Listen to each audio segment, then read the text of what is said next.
오늘 말씀은 신약성경 베드로전서 1장 1절로부터 2절 말씀을 가지고 같이 은혜를 나누도록 하겠습니다. 제가 가진 성경은 377쪽입니다. 베드로전서 1장 1절로부터 2절 말씀 같이 합독하도록 하겠습니다. 시작. 예수 그리스도의 사도 베드로는 본도, 갈라디아, 갑바도기아, 아시아와 비두니아에 흩어진 나그네 곧 하나님 아버지의 미리 하심을 따라 성령이 거룩하게 하심으로 순종함과 예수 그리스도의 피뿌림을 얻기 위하여 택하심을 받은 자들에게 편지하노니 은혜와 평강이 너에게 더욱 많을지어다. 아멘. 저는 오늘 본문 말씀을 가지고 천사도 몰랐던 십자가의 사랑이라는 제목으로 함께 은혜를 나누고자 합니다. 우리가 항상 특히 설교자가 나와서 제일 처음 하는 말이 무엇일까요? 오늘은 좋은 날입니다. 오늘은 기쁜 날입니다. 라는 이야기를 많이 합니다. 이런 것이 단순히 아이스 브레이킹을 하기 위해서 하는 말일까요? 그렇지가 않다는 것이 제가 앞에 서 보니까 알겠더라고요. 오늘이 기쁜 날입니다. 좋은 날입니다. 라고 고백하는 것은 오늘 날씨가 좋아서 혹은 내 기분이가 좋아서 기쁜 날이라고 하는 것일까요? 그런 것이 아니라 오늘도 여전히 주님과 함께하는 날이기 때문에 기쁘고 감사한 날입니다. 라고 우리가 고백을 하는 것입니다. 어떻게 보게 되면 평범한 하루일 수도 있어요. 매 주일마다 예배드리는 거 당연한 거 아니야? 하지만 우리가 매일마다 날마다 주님께 이렇게 나와서 예배드릴 수 있음이 하나님께서 허락하신 것이고 우리가 그 과정 가운데 있는 것임을 평범함이 가장 귀하고 감사하다는 것을 우리가 말씀을 통해서 예배를 통해서 깨달으며 오늘도 감사하는 날이 되기를 소망합니다. 요한계시록 이 성경의 마지막 성경이잖아요. 요한계시록 22장 12절에 보게 되면 이런 말씀이 있거든요. 보라, 내가 속히 오리니 내가 줄 상이 내게 있어 각 사람에게 그가 행한 대로 갚아주리라. 이 말씀을 듣게 되면 우리 마음이 어떨까요? 이 말씀을 듣고 되게 기쁜 사람이 어떤 사람이 많이 기뻐하게 될까요? 내가 평소에 믿음 생활 열심히 하고 신앙생활 잘하고 남이 보기에도 저 사람 아니면 천국 갈 사람 없어. 저 사람은 법이 없어도 살만한 사람이야. 라는 사람들이 들을 때는 내가 행한 대로 상을 받는다고 하는 마음이 들어가지고 기뻐 뛰면서 막 될 거예요. 반면에 내가 뭔가 하나님 앞에 믿음 생활하고 신앙 생활하는데 뭔가 좀 찝찝하다, 양심에 거리낌이 있다 하는 분들은 이 말씀이 찔림이 되어가지고 마음이 그럴 것입니다. 왜냐? 내가 행한 대로 하나님께서 갚아주신다고 하니까, 상을 주신다고 하니까 얼마나 좋아요. 그래서 우리가 주님이 주신다는 이 상이 어떤 상일까요? 내가 믿음대로 행한 대로 하나님께서 상으로 갚아주신다고 말씀을 하십니다. 어떤 상을 우리가 기대하며 오늘도 예배를 드리고 주님께 기도하고 나아가고 있을까요? 무엇 때문에 우리가 선교하고 그 힘든 훈련 과정들을 견디면서 나가게 될까요? 어떤 상을 기대하면서 우리가 나가게 될까요? 아마 저마다 생각하는 것들이 다 다를 겁니다. 나는 이걸 받고 싶고 저거 받고 싶고 그런 마음이 있을 텐데 싱겁게도 주님이 주신다고 하는 상은 예수 그리스도 자체인 것입니다. 요한복음 11장 25절 말씀에 보게 되면 예수께서 이르시되 나는 부활이요 생명이니 나를 믿는 자는 죽어도 살겠고 라고 말씀하고 있고 요한복음 14장 6절에서도 예수께서 이르시되 내가 곧 길이요 진리요 생명이니 나로 말미암지 않고는 아버지께로 올 자가 없느니라 라고 말씀하고 있습니다. 우리가 예수님을 믿으면 뭐를 얻죠? 부활과 생명을 얻습니다. 길과 진리를 얻습니다. 그런 모든 것들이 다 누구 안에 담겨져 있을까요? 예수 그리스도 안에 담겨져 있기 때문에 예수 그리스도가 우리 안에 담기게 된다면 우리가 모든 것을 얻게 되는 것입니다. 우리가 상이라고 하니까 뭔가 기대하고 살아가면서 모든 그런 것들을 바랄 수 있겠지만 싱겁게도 주님께서 내가 너에게 상으로 주는 거야 라고 하는 것은 예수 그리스도 한 분밖에 없는 것입니다. 그러다 보니까 우리가 이런 믿음이 없다면 어떨까요? 에게 하는 마음을 가지고 나 그럼 예수 안 믿을래 하는 마음이 들 수밖에 없을 것입니다. 하지만 하나님께서 택하시고 불러주시고 우리 자리에 오게 하셨다면 그런 말씀을 들었을 때 맞아 그럴 수 있어 맞지 그렇지 하는 마음을 가지고 주님을 바라볼 수 있게 하는 것입니다. 우리가 세상 속에서 영광과 그런 것들을 바라보고 나간다면 하나님께서는 그거 아니야 라고 말씀하시면서 제쳐두게 하시고 오직 말씀을 통해서 주님을 바라볼 수 있도록 우리를 붙잡아 주시고 인도하시는 것입니다. 이 모든 것이 예수님 안에 있기 때문에 예수님이 우리 안에 오게 된다면 모든 것이 있게 되는 것이고 성경에서는 그래서 예수님이 신랑이고 우리를 신부라고 하는 것입니다. 신랑 예수님이 우리와 함께 하시면 모든 것이 다 얻게 되게 되는 거예요. 우리가 어렸을 때 찬송으로 많이 불러봤던 찬송이 있는데요. 천국은 마치 밭에 감추인 보아라는 찬송을 많이 불러봤었죠. 이와 마찬가지로 천국은 이미 감춰져 있다고 말씀을 통해서, 비유를 통해서 알만한 사람에게만 감춰졌다고 말씀을 하고 있습니다. 그래서 십자가의 사랑이라는 것도 우리가 볼 때는 아무나 다 주게 된다면, 조금 전에 얘기했던 대로 요한계시록에서 말씀하신 그 예수님의 그 상을 누구에게나 공평하게 다 나눠주게 된다면 좋을 것 같지만, 하나님께서는 그렇지 않고 그 상을 감추어 두어서 그거를 아는 사람에게만 주신다고 말씀을 하고 있는 것입니다. 십자가 안에 감춰져 있기 때문에 그 십자가에 대한 영광에 대해서는 우리가 알 수가 없었던 거예요. 유대인들도 마찬가지로 이 하나님의 영광이 십자가에 감춰져 있다는 것을 알지 못했습니다. 유대인들은, 이스라엘은 어떻게 살아갔었을까요? 우리나라가 얼마 전만 해도 불과 100년도 안 되어서 일제 치하에서 식민 지배를 받으면서 힘들게 살아갔었습니다. 이스라엘도 마찬가지로 로마의 식민지하 아래서 되게 힘들게 어렵게 살아갔었어요. 그러다 보니까 빨리 우리가 이걸 벗어나고 싶다 하는 마음이 있어가지고 메시아를 기대하며 바라봤던 것이 뭔가 멋있고 힘세고 우리 모든 것들을 구원해 주실 만한 그런 사람, 그런 메시아를 기대하며 소망하며 기다렸던 것입니다. 그런데 그렇게 바라봤기 때문에 예수님의 친히 픽하시고 친히 부르시고 3년 동안이나 같이 합숙훈련했던 제일 수제자 베드로도 예수님의 그 십자가 사랑에 대해서 알지 못했던 거예요. 우리가 알고 있는 것과 같이 예수님이 내가 십자가 못 박아 고난받고 죽어야 돼 라는 말씀을 처음 하시게 되자 사도 베드로가 어떻게 반응을 했었을까요? 마태복음 16장 21절로부터 23절에 보게 되면 이렇게 말씀을 하고 있습니다. 이때로부터 예수 그리스도께서 자기가 예루살렘에 올라가 장로들과 대제사장들과 서기관들에게 많은 고난을 받고 죽임을 당하고 제3일에 살아나야 할 것을 제자들에게 비로소 나타내시니, 베드로가 예수를 붙들고 항변하여 이르되 주여 그리 마옵소서, 일이 결코 죽게 미치지 아니하리이다. 예수께서 돌이키시며 베드로에게 이르시되 사탄아 내뒤로 물러가라, 너는 나를 넘어지게 하는 자로다. 내가 하나님의 일을 생각하지 아니하고 도리어 사람의 일을 생각하는도다 하시고 라고 말씀하고 있습니다. 예수님께서 수제자 베드로에게 사탄아 물러가라 라고 말씀을 하시는 거예요. 베드로가 예수님이 나 이제 죽을 거야, 고난받고 죽었다가 3일 만에 살아날 거야 라고 처음 말씀을 하시니까 그 얘기를 듣자마자 베드로가 소스라치게 놀란 거예요.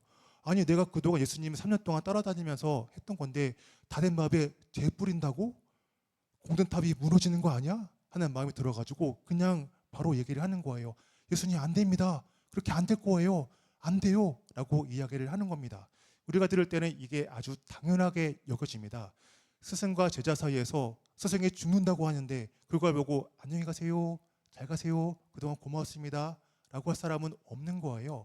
인간적으로도 당연한 말이 되는 것이고 베드로도 그 가르침 안에서 하는 반응이 당연한 것입니다.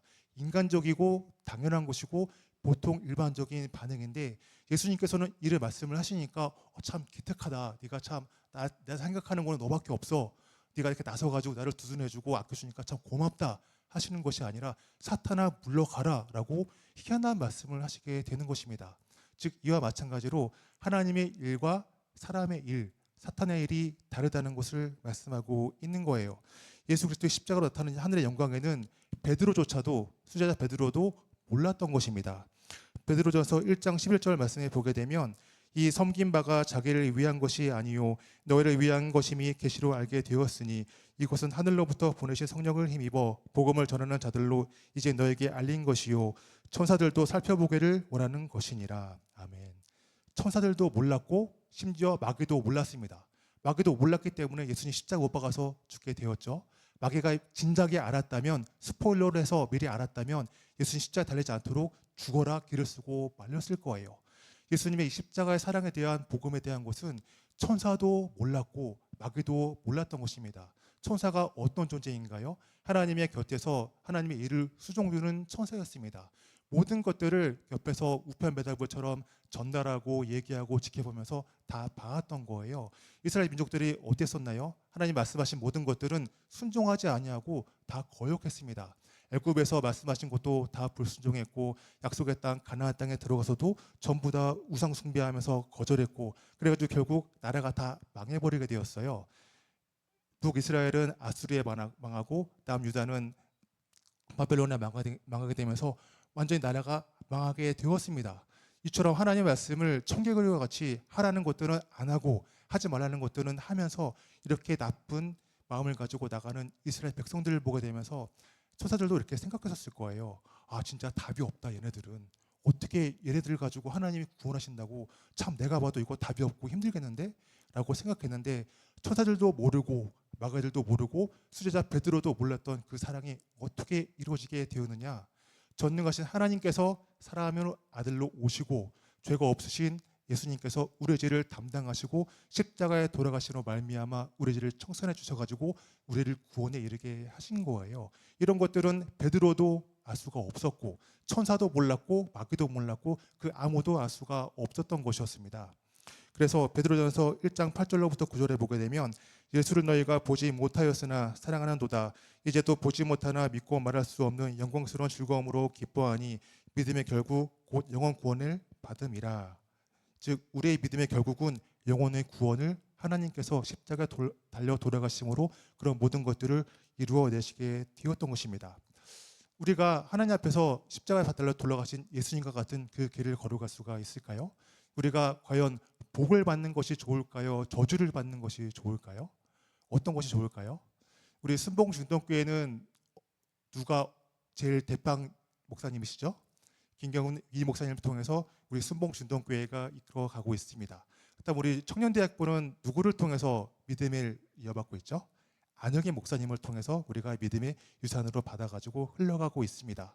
근데 제가 안혁의 목사님 생각하게 되면은 가장 떠오르는 것이 무엇이냐면 눈물의 선지자가 예레미야 선지자라고 하거든요. 근데 안혁의 목사님 보게 되면 눈물의 목회자 같아요. 작년에 선교 가셨던 분들은 그 울었던 현장을 라이브로 봐서 알겠다고 하는데 항상 여러분들 위해서 눈물로 기도하고 감동하고 아빠 같은 미소로 방긋방긋하고 그런 모습을 보게 되면서 참 눈물이 많으시고 참 사랑이 많으시구나라는 것들을 느꼈습니다. 근데 그 안혁의 목사님이 가장 처음 하시는 말씀이 무엇일까요? 제가 느끼기에는 딱 한 단어로 할 수 있을 것 같아요. 축복합니다. 이 말씀을 제일 많이 하시는 것 같아요. 제가 이렇게 목회자 여러분들을 몇 분 좀 배워왔었지만 다 개개인마다 개성이 있고 다른 것들이 있는데 안 목사님 같은 경우는 특히 축복합니다라는 말씀을 제일 처음 말씀하시고 제일 많이 말씀을 하시더라고요. 그만큼 여러분들이 축복을 받기 원하고 또 하나님의 사랑과 은혜 가운데 세워지기를 원하는 마음이 그냥 축복합니다라는 단어 하나로서 여러분들에게 이루어지게 되고 나오게 되게 되는 것 같습니다. 이와 마찬가지로 우리는 축복을 받기 위해서 저주받기 위해서가 아니라 축복받기 위해서 주님께 나아가고 있는데 십자가 달려 돌아가신 예수님의 그 길이 우리가 볼 때는 어떤 모습일까요? 십자가 달려가지고 돌아가시고 십자가를 지고 가는 모습이 우리가 볼 때는 살아서 펄펄 뛰는 모습으로 보일까요? 아니면 아까 무언곡으로 봤던 것과 같이 마치 죽으러 가는 길로 가는 것처럼 보이게 될까요? 우리가 생각하는 것과 달리 그 길은 죽음의 길이고 저주의 길이 될 것입니다. 왜냐하면 그 신약 구약 성경 신명기 21장 23절 말씀에 보게 되면 그 시체를 나무 위에 밤새도록 두지 말고 그날에 장사하여 네 하나님 야훼께서 내게 기업으로 주신 땅을 더럽히지 말라. 나무에 달린 자는 하나님께 저주를 받았음이니라 라고 말씀하고 있습니다. 나무에 달린 자가 뭐라고요? 율법을 통해서는 저주받은 사람이 십자가 달려 돌아가는 죽음으로 다 알고 있는 거예요.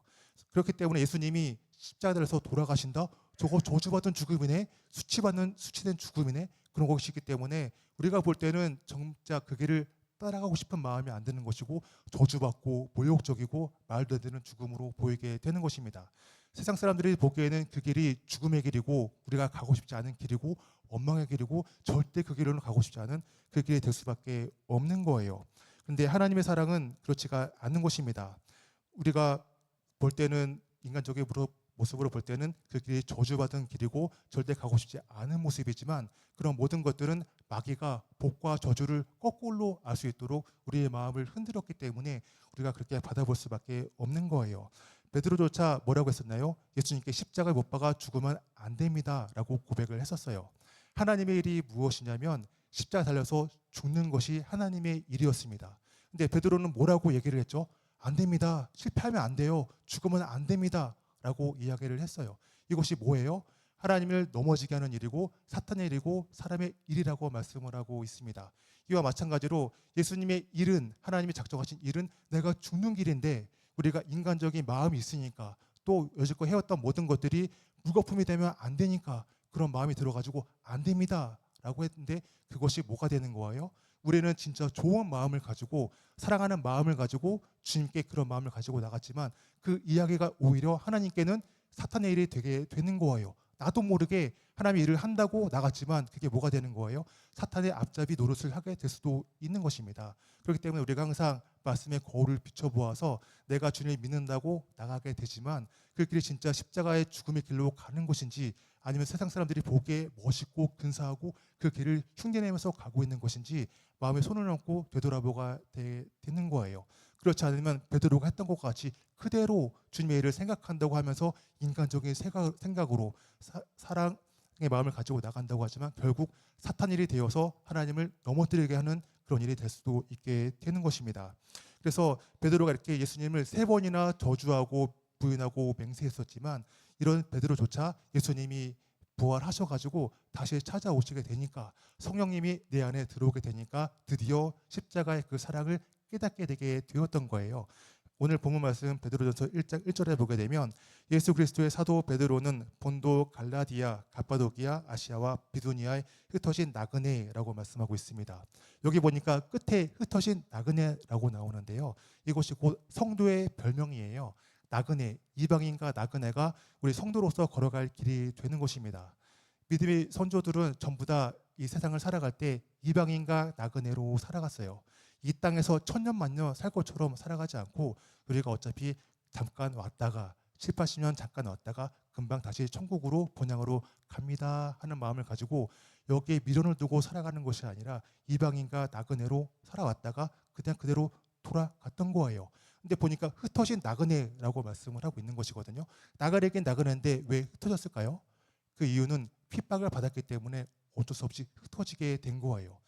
따라서 성도의 길은 우리가 천년만년 여기서 탈 것처럼 그냥 터줏대감처럼 눌러 앉아가지고 손에 쥐고 살아가는 것이 아니라 이방인과 나그네로 잠깐 왔다가 가는 마음을 가지고 살아가되, 흩어진다는 것은 핍박이 반드시 있다는 거예요. 항상 우리가 생각할 때는 좋은 일만 있고 기쁜 일만 있을 것 같지만 희한하게도 반대로 우리가 바라는 바람과는 반대로 핍박과 고난과 아픔을 통해서 흩어질 수밖에 없는 과정으로 우리가 내몰리게 되는 것입니다. 하지만 그럼에도 불구하고 하나님께서는 감사하게도 고난과 어려움 속에서 은혜를 주시기 때문에 우리가 그런 것들을 이겨낼 수 있도록 붙잡아 주시고 인도해 주시는 거예요. 본문 말씀 2절에 보게 되면 곧 하나님 아버지의 미리 하심을 따라 성령이 거룩하게 하심으로 순종함과 예수 그리스도의 피부름을 얻기 위하여 택하심을 받은 자들에게 편지하노니 은혜와 평강이 너에게 더욱 많을지어다 라고 말씀하고 있습니다. 여기 보게 되면 삼위일체 하나님이 다 나와 있어요. 성부 하나님, 성자 예수님, 성령님이 다 같이 나와서 우리에게 말씀을 하고 있습니다. 정확하게 삼위일체 하나님이 나오셔가지고 하나님 아버지께서 우리를 미리 아셨대요. 그럼 언제부터 우리를 미리 아셨을까요? 에베소서 1장 4절에 보게 되면 창세전에 우리를 미리 아시고 택했다고 말씀하고 있습니다. 곧 창세전에 그리스도 안에서 우리를 택하사 우리로 사랑 안에서 그 앞에 거룩하고 흠이 없게 하시려고 라고 말씀하고 있습니다. 하나님께서 우리를 택하시는데 언제 택했냐면 우리가 엄마의 태에서 태어나기 전부터라고는 그럴 수 있어 하겠지만 창세 전에, 영원 전에, 이 세상이 천지창조되기 전부터 이미 우리를 택하시고 찜하시고 부르셨다고 말씀을 하고 있는 거예요. 이것이 얼마나 큰 은혜인지 지금은 당장 체감이 안 될 거예요. 하나님께서 이 죄인인 나를 창세 전에, 영원 전에 택하시고 불러주셨어. 뭐 때문에? 예수님이 피부림을 얻게 하기 위해서 나를 불러주셨어. 이것이 얼마나 큰 위로가 되고 소망이 되고 기쁨이 되는지 모릅니다. 얼마 전에 우리가 달빛 뭐죠? 갑자기 생각이 안 나네. 찬양 콘서트 했었잖아요. 달빛 마을에서 찬양 콘서트 했었는데 그 목사님 했던 말씀 중에 기억에 남는 것이 우리가 죽음에 대해서 인식을 하고 된 것에 대해서 말씀하셨던 것이 기억이 납니다. 우리가 보통 죽음, 왜 죽는지라고 생각한다면 어떨까요? 세상에서는 자연의 섭리대로 늙어서 죽습니다 라고 생각하면서 살아갑니다. 죽는 이유는 늙으니까, 그게 곧 자연의 섭리니까. 근데 성경에서는 뭐 때문에 죽는다고 말씀을 하고 있죠? 예은자매 뭐 때문에 죽는다고 말씀하고 있죠? 맞아요. 죄 때문에, 죄의 삭스로 우리가 죽는다고 말씀을 하고 있습니다. 여기서 우리가 인지 부조화가 오는 거예요. 세상 속에서 살아가면서 죽는 것은 맞아, 늙어 죽거나 교통사고 당하거나 뭐 병 걸려 죽거나 그러겠지 뭐 하는데 성경에서는 죄 때문에 죽는다고 말씀을 하니까 이런 것들이 와닿지가 않는 거예요. 마찬가지로 거룩이라는 말씀도 지금 나오고 있는데 거룩에 대해서 여러분들은 어떻게 머릿속에 이미지가 되어 있을까요? 거룩이 국어 사전에 보게 되면 크고 위대하다라는 뜻으로 쓰이게 됩니다. 그래가지고 뭔가 되게 고상하고 멋지고 크고 이런 것들을 우리가 거룩하다라는 이미지로 알고 있거든요. 근데 성경 말씀에서는 거룩이 어떤 말씀으로 하고 있냐면 구별되는 거예요. 분리가 되는 겁니다. 구별되는 겁니다. 세상과 그리스도 안과 밖으로 구별되는 거예요. 즉 위대하다, 크다 이것이 거룩이 아니라 하나님과 이 땅과 세상에서 분리해내는 것, 따로 떼어내는 것, 땅만 바라보고 땅에 들러붙어 살고 있는 우리를 하나님의 말씀으로 떼어내는 것이 거룩이라고 말씀을 하고 있는 거예요. 그래서 새 찬송가 272장에 보게 되면 고통의 멍에 벗으려고 라는 찬송이거든요. 여기에 보게 되면 보이는 것을 따라가다가 낭패와 실망 당한 후에 주께로 돌아옵니다 라는 가사가 있어요. 우리가 주께로 언제 돌아올까요? 항상 우리가 되게 기쁘고 감사한 일이 많아서 로또 당첨돼가지고 감사해서 그럴 때는 하나님 이거 보고 다 없고 진짜 내가 하고 싶은 거 다 안 되고 낭망하고 좌절하고 진짜 말도 안 되는 상황 속에 있을 때 그때 비로소 다른 것들 다 안 보이고 십자가만 바라보고 나갈 수가 있게 되는 거예요. 즉 이와 같이 하나님께서는 거룩함으로 십자가만 바라볼 수 있도록 우리의 다른 모든 것들을 다 제껴두고 나만 바라봐 이런 마음으로 고난과 아픔과 실패와 좌절들을 통해서 우리에게 나오게 됩니다. 그렇다면 이렇게 거룩을 통해서 구별되어 가지고 예수님을 믿게 된다면 예수님이 우리에게 뭐를 주실까요? 예수님, 저 진짜 예수님 말씀대로 거룩한 마음을 가지고 세상과 구별되어서 주님께 두 손 들고 나왔습니다. 저에게 뭐 주실 거예요? 라는 마음을 가지고 우리가 인간적인 마음이 충분히 그럴 수 있습니다. 저 여기까지 오는데 정말 힘들었어요. 고생하고 말되는 상황 속에서도 한눈 팔지 않고 주님만 바라보고 나왔거든요. 저에게 상으로 뭐 주실 거예요? 라는 마음이 인간적인 마음이 반드시 있는 거예요. 내가 이만큼 했으니까 기브 앤 테이크의 마음으로 내가 수고한 만큼 뭔가 주세요 하는 마음이 우리 인간적인 육신의 마음으로는 충분히 있는 것입니다. 근데 주님께서는 뭐라고 하시는 거예요? 내 보혈, 피뿌림, 내 피를 주는 거야. 내 살과 피를 주는 거야 라고 말씀을 하시는 거예요. 이런 것들이 우리가 그냥 믿음의 눈으로 보지 않는다면 에이 하는 마음이 들 수밖에 없는 거예요. 근데 그렇기 때문에 그런 마음이 들 때까지 우리를 낮추시고 겸손하게 하셔가지고 주님 바라보고 나아갈 수 있도록 인도하시고 붙잡아 주시고 함께 하시는 것입니다. 그래서 이 2절 말씀을 통해서 예수 그리스도께서 창세전에 택한 모든 자들에게 예수의 피를 뿌려가지고 정결하게 하시고 또 때가 되어서 성령을 보내주셔가지고 성령이 우리를 땅에서 떼어내시고 예수를 믿게 하시면서 붙잡아 주시게 된 것입니다. 그렇기 때문에 예수 그리스도의 피 뿌림을 받았다면 우리가 다른 모든 것들 우리가 비록 이것도 없고 저것도 없고 아무것도 없다고 하더라도 그 예수님의 피 뿌림 하나만으로 우리는 전부를 다 얻은 것과 마찬가지가 되게 되는 거예요. 다른 것은 다 필요 없고 예수님 한 분만으로 족합니다 라고 찬양하면서 나갈 수밖에 없게 되는 것입니다. 그렇다면 예수님을 3번이나 부인하고 저주했던 베드로의 모습으로 다시 한번 돌아가 보도록 하겠습니다. 베드로가 예수님께 십자가 지면 안 됩니다. 실패하면 안 돼요. 라면서 예수님을 긋고 말리고 부인했습니다. 예수님 그러면 안 돼요. 성공해야 돼요. 이 로마를 둘러엎고 예수님께서 우리에게 영광의 메시아로 오셔가지고 전부 다 우리의 구원의 길로 인도해 주셔야 됩니다. 라고 이야기를 했던 베드로에게 예수님께서는 사탄아 물러가라 라고 말씀하시면서 베드로를 책망하시게 되었어요. 그렇게 베드로는 예수님을 3번이나 부인하고 저주했던 그런 모습이었지만 그런 베드로에게 예수님께서 십자가에 달려 돌아가시고 부활하신 다음에 다시 찾아오시게 되었거든요. 우리가 일반적인 생각으로는 그렇게 수제자로서 예수님을 저주하고 부인하고 그렇게 했던 베드로를 찾아갔을 때 어떤 마음이 들었을 것 같아요? 시몬아 일로 와봐. 나한테 할 말 없어? 이런 마음을 가지고 나가는 것이 우리의 마음이었을 것 같습니다. 근데 예수님은 정반대의 마음으로 나갔던 거예요. 누가복음 22장 31절로부터 32절 말씀에 보게 되면 시몬아 보라 사탄이 너희를 밀가부르듯 하려고 요구하였으나 그러나 내가 너를 위하여 내 믿음이 떨어지지 않기를 기도하였노니 너는 돌이킨 후에 내 형제를 굳게 하라 라고 말씀하고 있습니다.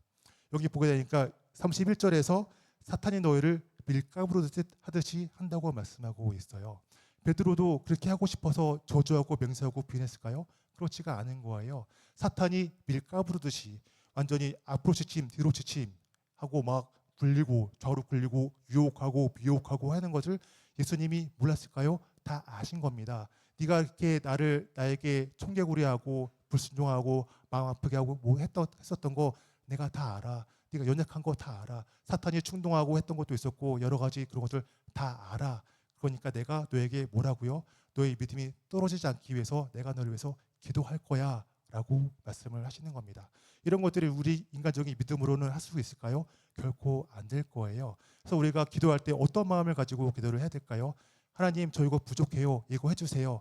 저 좋은 대학 가게 해주세요. 저 좋은 직장 가게 해주세요. 라고 기도하는 그런 육신의 몸을 가지고 마음을 가지고 기도하는 것이 아니라 하나님, 지금 제 옆에 있는 형제 자매가 힘들어하고 있습니다. 믿음이 떨어지지 않게 붙잡아 주세요. 우리가 같은 마음을 가지고 같은 뜻을 가지고 주님께 나아갈 수 있도록 인도해 주세요. 라고 기도하는 것이 마땅히 우리 믿음의 주님을 아는 자로서 마땅히 해야 할 기도가 되게 되는 거예요.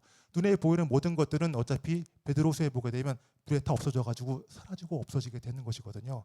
믿음의 선조들은 그런 것들을 다 알기 때문에 어차피 눈에 보이는 거 다 사라지는 거야 하기 때문에 이방인과 나그네로 살아갈 수가 있었던 거예요. 어차피 없어지는 건데 뭐 다 필요 없어. 갈 때 빈손 들고 가는데 뭐 필요 없잖아. 그렇기 때문에 나갈 수가 있었던 것이거든요. 그렇기 때문에 우리가 그런 믿음이 우리 안에 들어오게 된다면 눈에 보이는 것들을 바라보고 소망이라고 보는 것이 아니라 눈에 보이지 않는 예수님을 바라보고 그것을 소망으로 여기고 기쁨과 감사로 나아갈 수가 있게 되게 되는 것입니다.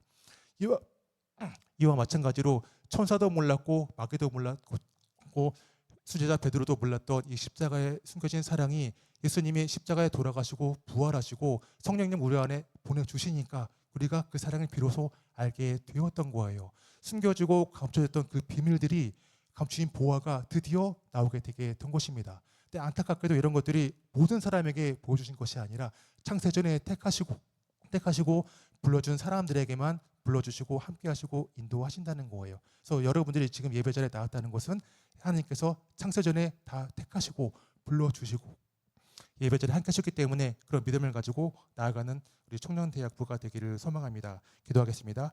사랑과 은혜가 풍성하신 하나님 아버지, 오늘도 우리에게 생명의 말씀을 허락해 주시니 감사합니다. 우리는 세상의 성공과 영광을 복이라고 생각하며 살아왔습니다. 베드로처럼 십자가를 실패로 여기고 사람의 일을 하나님의 일보다 앞세우며 살아왔음을 고백합니다. 주님, 우리를 용서하여 주시옵소서. 오늘 성령께서 우리의 눈을 열어주셔서 십자가 안에 감추어진 하나님의 영광을 보게 하시니 감사합니다. 예수 그리스도의 피가 우리의 죄를 씻으셨고 그 피로 우리를 하나님의 자녀 삼으셨으며 영원한 생명 하셨음을 믿음으로 고백합니다. 주님, 세상의 보화를 구하는 인생이 아니라 예수님 한 분을 최고로 상급으로 아는 믿음을 허락하여 주시옵소서. 우리의 마음이 다시 십자가 앞으로 돌아가게 하시고 예수님의 생명으로 살게 하시며 성령께서 우리를 날마다 거룩하게 구별하여 주시옵소서. 이 시간 성찬에 참여하는 모든 심령 가운데 예수 그리스도의 보혈에 새롭게 덮어지게 하시고 죄책감은 사라지게 하시며 구원의 확신과 하늘의 기쁨으로 충만하게 하시옵소서. 우리를 주에서 구원하신 예수 그리스도의 이름으로 감사하며 기도드립니다. 아멘.